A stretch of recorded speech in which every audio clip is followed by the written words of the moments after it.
सुन रहे हैं अहम और गीत की अनोखी कहानी प्यार या तकरार, सिर्फ प्रतिलिपि एफएम पर। अहम की शर्त सुनकर गीत सन रह गई। उसे समझ नहीं आ रहा था कि वह क्या कहे। वह कभी बुलडोजर के आगे लेटे बस्ती वाले लोगों को देख रही थी तो कभी पुलिस वालों को देखे जा रही थी जो डंडा लिए तैयार खड़े थे और कभी भी लाठीचार्ज कर सकते थे। तभी अहम बोला, सोच कर बताना, जितनी जल्दी सोच सको तुम्हारे बस्ती के लोगों के लिए उतना ही अच्छा होगा। गीत अहम की तरफ गुस्से से देखती हुई बोली, तुम हमारी मजबूरी का फायदा उठा रहे हो ना? अहम मुस्कुराते हुए बोला, नहीं, ये बिजनेस है हमारा और मैं बिजनेस में घाटे का सौदा नहीं करता। इतना कह वह अपनी गाड़ी की तरफ बढ़ा। उसके वहाँ से हटते ही पुलिस वाले बस्ती के लोगों के पास पहुंचकर उन पर डंडे बरसाने लगे। सभी बच्चे, महिलाएं चिल्लाते चिल्लाते हुए इधर उधर भागने लगे। मर्द लोग जो कुछ देर पहले तक बुलडोजर के आगे लेटे हुए थे, पुलिस वाले उन्हें उठा उठाकर गाड़ियों में भरने लगे। गीत भी समझ चुकी थी कि म्युनिसिपल वालों से लड़ाई करना इतना भी आसान नहीं होने वाला है। वह अहम के सामने भी नहीं झुकना चाहती थी, लेकिन बस्ती वालों के दर्द को देखकर आखिरकार उसे झुकना ही पड़ा।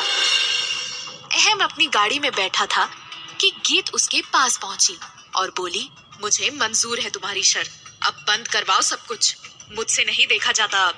अहम मुस्कुराते हुए बोला, ठीक है, अभी बंद हो जाएगा, लेकिन तुम्हें कल मेरे घर पर आना होगा दादू की सेवा करने के लिए। गीत झुंझलाती हुई बोली, मैंने कहा ना मुझे तुम्हारी शर्त मंजूर है। अहम ने मुस्कुराते हुए गीत की तरफ देखा, फिर उसी के सामने किसी को कॉल किया और फिर कुछ ही देर में एक कॉल उस सेक्रेटरी को आया। आधे घंटे के अंदर बुलडोजर, सारे इंजीनियर और म्युनिसिपल के लोग वहाँ से चले गए। ये देखकर गीत ने राहत की सांस ली। अहम ने एक नजर गीत की तरफ देखा और कहा, अपनी शर्त भूलना मत, नहीं तो म्युनिसिपल वाले यहाँ का रास्ता अभी भूले नहीं हैं। गीत ने गुस्से भरी नजर से देखा और फिर बस्ती वालों के पास चली गई। वहीं अहम अपनी जीत की खुशी में मुस्कुराता हुआ वापस अपने ऑफिस के लिए निकल गया।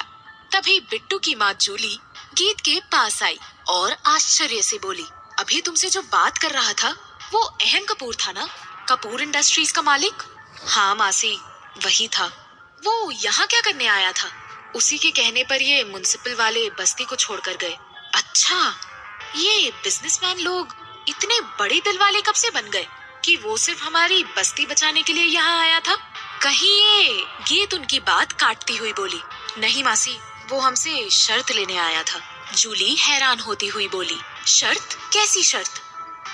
यही कि अगर वो हमारी बस्ती बचाता है तो मैं उसकी दादू की सेवा करूंगी। क्या? और तुमने हाँ कर दी? तुम नौकर बनोगी उसकी? मैं और क्या करती मासी, तुम ही बताओ।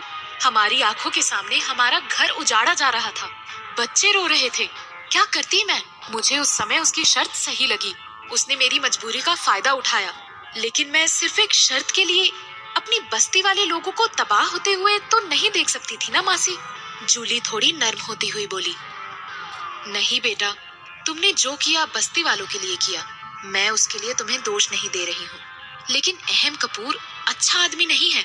ये बिजनेसमैन लोग अच्छे नहीं होते, तुम्हें इन लोगों से संभल कर रहना चाहिए। गीत हैरानी से उसकी तरफ देखती हुई बोली, आप ऐसा क्यों कह रही हैं मासी? गीत, पता है बेटा, आज तक तुमसे एक बात छुपाती आई हूँ, लेकिन अब ऐसा लगता है कि तुम्हारा वो बात जानना बहुत जरूरी है। गीत हैरानी से उसकी तरफ देखती हुई बोली, कौन सी बात मासी? यही कि तुम्हारे पिता का एक्सीडेंट नहीं बल्कि मर्डर हुआ था।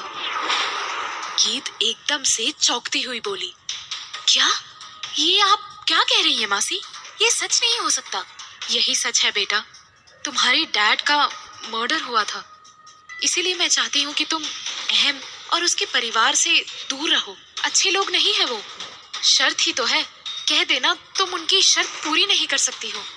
डैड के मर्डर की बात सुनते ही गीत की आंखों के सामने अंधेरा छा चुका था।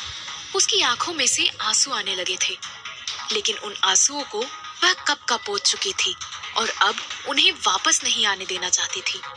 वह खुद को संभालते हुए बोली, मासी, कौन था वो? किसने किया था हमारे डैड का मर्डर? बेटा, अब उसका नाम जानने से कोई फायदा नहीं है। समझो वह आदमी अब मरे हुए के समान ही है। गीत थोड़ी सख्त आवाज में बोली। मासी, कौन था वो? अहम कपूर का मामा, योगेंद्र। लेकिन अब जानकर कोई फायदा नहीं होगा। वह पागल हो चुका है। लेकिन मुझे जानना है मासी, जिस आदमी ने मेरा पूरा बचपन छीन लिया, मेरे ऊपर मॉम डैड का और बहन का साया छीन लिया, उसके बारे में तो मैं जानना चाहूंगी ना। क्यों किया उसने ऐसा? आखिर क्यों किया था उसने मेरे डैड का मर्डर? हमें नहीं पता बेटा, लेकिन मेरी फीलिंग यही कहती है कि वह सिर्फ एक प्यादा था। वह किसी के इशारों पर काम कर रहा था। अब ये कौन था, तुम्हारे पिता से क्या चाहता था, ये सब हमें नहीं पता। अगर ये कोई बता सके तो वो सिर्फ और सिर्फ योगेंद्र ही है, लेकिन वो भी पागल हो चुका है।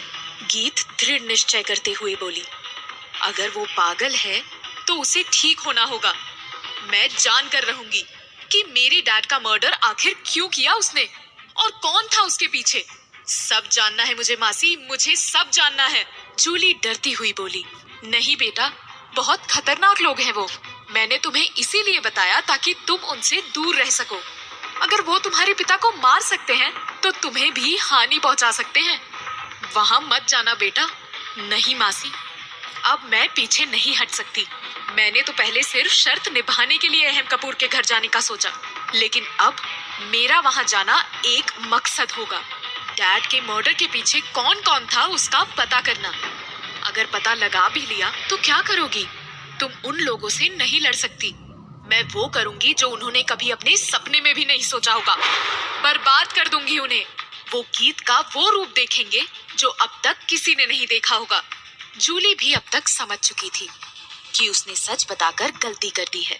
अब गीत अपना मकसद पूरा करने के लिए किसी भी हद तक जा सकती है। उसे समझाने से अब कोई फायदा नहीं है। क्या गीत अपने पिता के मर्डर का राज पता कर पाएगी? अपना मकसद पूरा करने के लिए गीत आखिर अहम के घर अब क्या करने वाली है? सभी सवालों के जवाब जानने के लिए सुनिए प्यार या तकरार, सिर्फ प्रतिलिपि